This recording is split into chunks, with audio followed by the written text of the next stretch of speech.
Hello दोस्तों, स्वागत है आप सबका इस वीडियो में। इंसानों ने अपनी जान बचाने के लिए और अपना पेट भरने के लिए जब से जानवरों का शिकार करना सीखा है, तब से इंसानों को सबसे ज्यादा सत्ता और ताकत की चाह रही है। दुनिया का लगभग हर लीडर ये चाहता है कि उसका साम्राज्य सबसे बड़ा, सबसे विशाल और सबसे ताकतवर हो। रोमन साम्राज्य से लेकर ऑटोमन साम्राज्य तक, अलेक्जेंडर द ग्रेट से लेकर जंगीज खान तक, ब्रिटिश एम्पायर और हिटलर जैसे कई लीडर्स ने अपने साम्राज्य को सबसे ताकतवर और सबसे विशाल बनाने के लिए कोई कसर नहीं छोड़ी। अनगिनत राजा महाराजा और डिक्टेटर्स आए और गए, अनगिनत साम्राज्यों पर अनगिनत आक्रमण भी हुए और इन देशों के अनगिनत लीडर्स भी बदले। लेकिन आज दुनिया बदल गई है, नए कायदे कानून आ गए हैं। आज दुनिया में कुछ देश बहुत कमजोर है, उन पर जब भी किसी ताकतवर देश का जी चाहे हमला करके कब्जा कर सकता है। लेकिन दुनिया में कुछ ऐसे भी देश हैं जिन पर हमला करने में बड़े बड़े देशों को भी सोचना पड़ता है,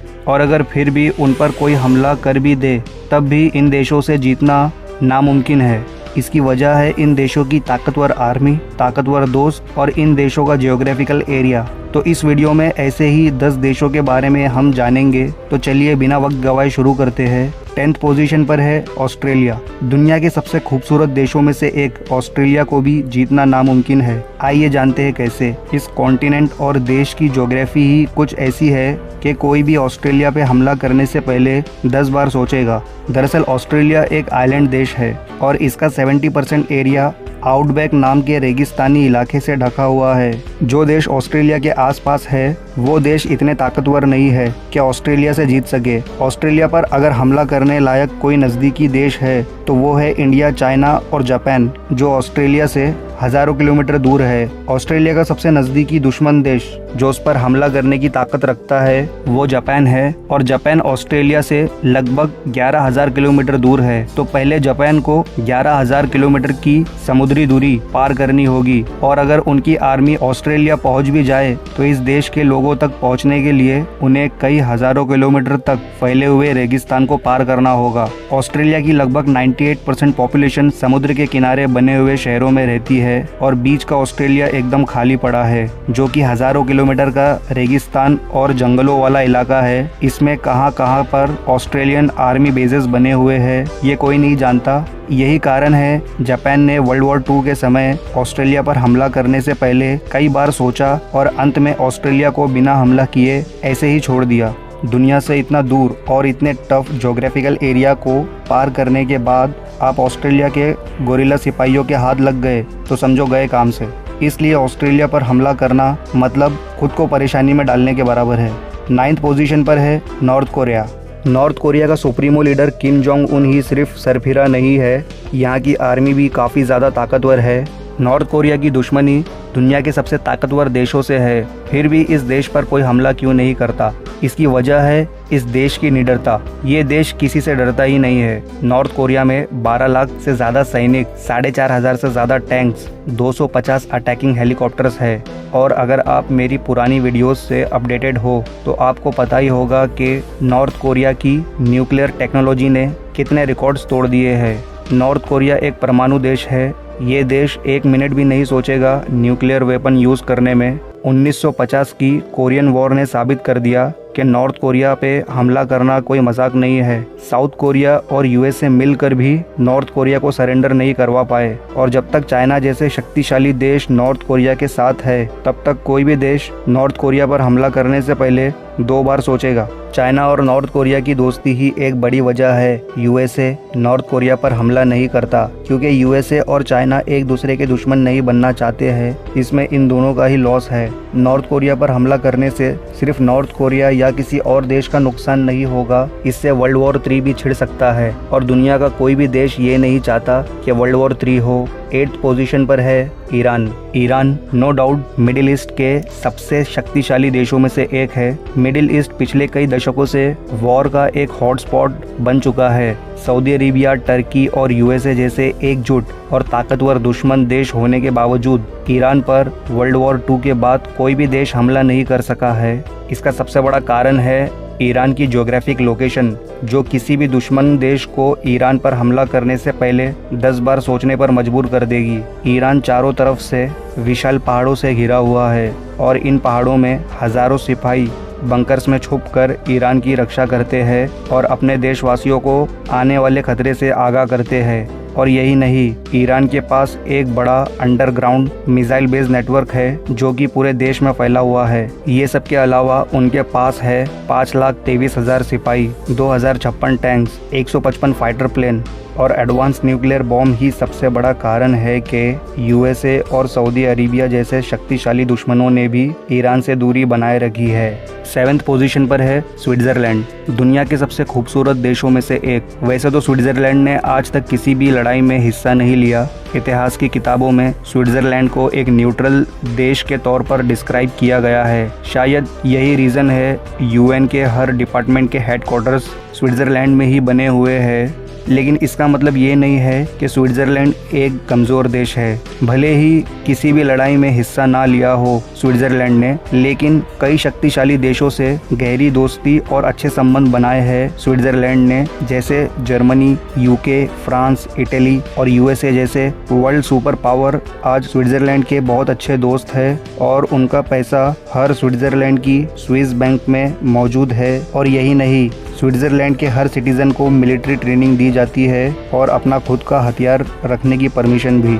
सबसे पहली बात तो स्विट्जरलैंड में घुसना ही एक बहुत कठिन काम है, क्योंकि स्विट्जरलैंड के इर्द गिर्द विशाल एल्प्स पहाड़ों में बहुत सारे बंकर्स, टनल्स 24/7 आर्मी सर्विलेंस के अंडर रहते हैं और ज़रा सा भी खतरा महसूस होने पर सिपाही दुश्मनों पर तुरंत हमला कर देंगे। इसके अलावा स्विट्जरलैंड की आर्मी में 1,70,000 सैनिक और 170 एयरक्राफ्ट है। स्विट्जरलैंड के पहाड़ों के बर्फीले मौसम में लड़ना किसी भी आर्मी के लिए बहुत बड़ी चुनौती होगी और इन बर्फीले पहाड़ों में लड़ने की आदत स्विट्जरलैंड आर्मी को बखूबी है। 6th पोजीशन पर है कनाडा, दुनिया का दूसरा सबसे बड़ा देश है कनाडा। इसकी आर्मी में लगभग 1 लाख सैनिक है। कनाडा को अपनी सुरक्षा के लिए आर्मी की ज़रूरत नहीं पड़ती, क्योंकि कनाडा के पास 2 बड़े एडवांटेजेस है। पहला, कनाडा का क्लाइमेट और दूसरा, कनाडा का पड़ोसी देश यूएसए। दुश्मन को कनाडा पर हमला करने के लिए यहाँ के जंगलों और बर्फीले मौसम में चलने वाली हवाएं और कमर तक आने वाली बर्फ का सामना करना होगा। वैसे कनाडा 3 तरफ से महासागरों से घिरा हुआ है और एक तरफ से यूएसए है। कनाडा का पड़ोसी देश जिससे कनाडा के संबंध बहुत ही अच्छे और गहरे हैं। किसी भी देश को कनाडा पर हमला करने से पहले यूएसए से निपटना होगा, जो कि बहुत मुश्किल है। 5th पोजीशन पर है इजराइल। इजराइल मिडिल ईस्ट का एक बहुत छोटा सा देश है और अपने आसपास के सभी देशों से इसकी दुश्मनी भी है। फिर भी अब तक इस पर कोई देश कब्जा करने में कामयाब क्यों नहीं हुआ? इसकी वजह है इजराइल की आर्मी वेल इक्विप्ड है लेटेस्ट हथियारों से। वैसे इजराइल की आर्मी में 1,70,000 सैनिक ही है, लेकिन इजराइल में रहने वाले हर नागरिक को मिलिट्री ट्रेनिंग कंपलसरी है और इजराइल की हर औरत को कम से कम 2 साल और हर आदमी को कम से कम 3 साल आर्मी में रहना ही पड़ता है। इस चीज के अलावा दुनिया के सबसे ताकतवर देश यूएसए का फुल सपोर्ट है इजराइल को। इजराइल ने दुनिया के सबसे एडवांस मिलिट्री डिफेंस सिस्टम को डेवलप कर लिया है। इस टेक्नोलॉजी की वजह से पूरा देश एक सुरक्षा कवच से घिरा हुआ है। इस कवच की वजह से कोई भी मिसाइल इजराइल में एंटर नहीं हो सकती। 4th पोजीशन पर है रशिया। रशिया दुनिया का सबसे बड़ा देश है, यूरोप से भी बड़ा।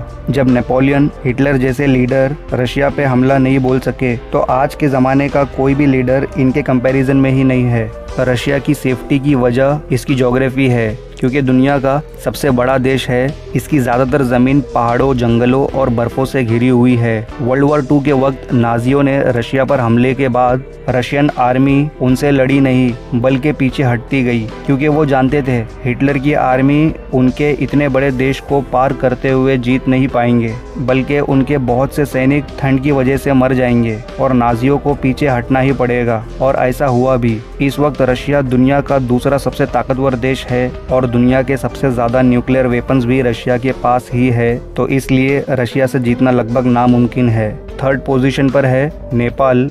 नेपाल के पास ना ही बहुत बड़ी सेना है, ना कोई वेल इक्विप्ड एयरफोर्स और ना ही कोई टैंक, लेकिन तब भी नेपाल पर हमला बोल पाना कोई आसान काम नहीं है। दरअसल नेपाल चारों तरफ से हिमालय पहाड़ों से घिरा हुआ है और ये पहाड़ कोई मामूली पहाड़ नहीं है, बल्कि दुनिया के सबसे ऊंचे ऊंचे पहाड़ है, जिन पर टैंक्स का चढ़ना लगभग नामुमकिन है। नेपाल की ज्योग्राफी किसी भी सेना के लिए बहुत बड़ी रुकावट साबित होगी। नेपाल का बॉर्डर दो देशों से मिलता है, इंडिया और चाइना। ये दोनों भी पावरफुल देश है और इन दोनों पड़ोसी देशों के साथ नेपाल के काफी अच्छे संबंध है कई वर्षों से। नेपाल के अच्छे रिलेशन सिर्फ इंडिया और चाइना से ही नहीं बल्कि UK, France, Germany, Japan, Malaysia और यूएसए इन देशों के साथ भी अच्छे रिलेशन है। बहुत टफ ज्योग्राफी और पावरफुल देशों के सपोर्ट के अलावा नेपाल की आर्मी में 95,000 सैनिक है। नेपाल के गोरखा सैनिकों को दुनिया के सबसे फियरलेस निडर सैनिक कहा जाता है। अगर आप इतिहास में देखोगे तो अंग्रेजों ने नेपाल पर कब्जा जमाने की कोशिश की भी थी पर कामयाब नहीं हो पाए थे। नेपाल गौतम बुद्ध का देश है, एक शांति प्रिय देश। वैसे कोई भी देश इस पर हमला नहीं करना चाहेगा। सेकंड पोजीशन पर है इंडिया। इंडिया से जीतना भी काफ़ी मुश्किल है। इसकी वजह है इंडिया की ज्योग्राफी और इसकी आर्मी। इंडिया के ताकतवर पड़ोसी देश चाइना और पाकिस्तान कई बार हमला कर चुके हैं लेकिन वो अपने मकसद में कामयाब नहीं हो सके क्योंकि इंडियन आर्मी में है 14,44,000 सैनिक, 1,800 फाइटर प्लेन्स, 4,292 टैंक्स और बहुत सारे न्यूक्लियर वेपन्स। अब बात करते हैं ज्योग्राफी की। इंडिया का नॉर्थ का पार्ट ज्यादातर हिमालय से घिरा हुआ है जो कि दुनिया के सबसे ऊंचे पहाड़ है। इन खतरनाक बर्फीले पहाड़ों में रहती है इंडियन आर्मी, तो दुश्मनों के नॉर्थ से अटैक करने के चांसेस बहुत कम है। और अगर साउथ के हिस्से की बात करें तो इंडिया 3 तरफ से समुद्र से घिरा हुआ है। अगर समुद्र से कोई हमला भी करे तो 285 ships, 10 destroyers, 16 submarines equipped with nuclear missiles और एयरक्राफ्ट कैरियर वाली नेवी से जीतना लगभग नामुमकिन है। इस लिस्ट की फर्स्ट पोजीशन पर है यूनाइटेड स्टेट्स ऑफ अमेरिका, दुनिया का सबसे ताकतवर देश और लैंड एरिया के हिसाब से दुनिया का तीसरा सबसे बड़ा देश है। इसकी आर्मी में है 14 लाख सैनिक, दुनिया की नंबर 1 एयरफोर्स और दुनिया की नंबर 1 नेवी यूएसए के पास है। और इनके अलावा 7,000 से ज्यादा न्यूक्लियर वेपन्स, इनमें से 2 वेपन्स को यूएसए इस्तेमाल भी कर चुका है। इस विशाल देश का बल और इसकी तीनों सेनाओं की ताकत इतनी ज्यादा है कि अगर यूएसए का प्रेसिडेंट चाहे तो उसके एक इशारे पर यूएसए मिलिट्री धरती के हर देश, हर राज्य, हर शहर का सफाया कर सकती है। एक बार नहीं कई बार। यूएसए का best defence, best policy, military forces का साइज, उनकी पॉलिटिक्स, उनका मिलिट्री बजट, उनकी टेक्नोलॉजी और उनका इकोनॉमी, ये सब यूएसए को बनाता है वर्ल्ड सुपर पावर। इसलिए इस देश को जीतना नामुमकिन है। अगर आप यूएसए के डिफेंस और उसकी ताकत के बारे में और ज्यादा जानना चाहते हो तो ऊपर आई बटन पर क्लिक करके उस वीडियो को देख सकते हो। तो दोस्तों आज की वीडियो में इतना ही। दोस्तों अगर आपको वीडियो पसंद आया हो तो लाइक और शेयर जरूर करना और ऐसी ही मजेदार इन्फॉर्मेटिव वीडियोस के लिए नॉलेज इंडिया को जरूर सब्सक्राइब करें और बगल वाले बेल आइकन को भी दबा दे आने वाली वीडियोस की नोटिफिकेशंस के लिए। तो दोस्तों तब तक ध्यान रखिए अपना। मिलते हैं नेक्स्ट वीडियो में एक नए टॉपिक के साथ। Good bye.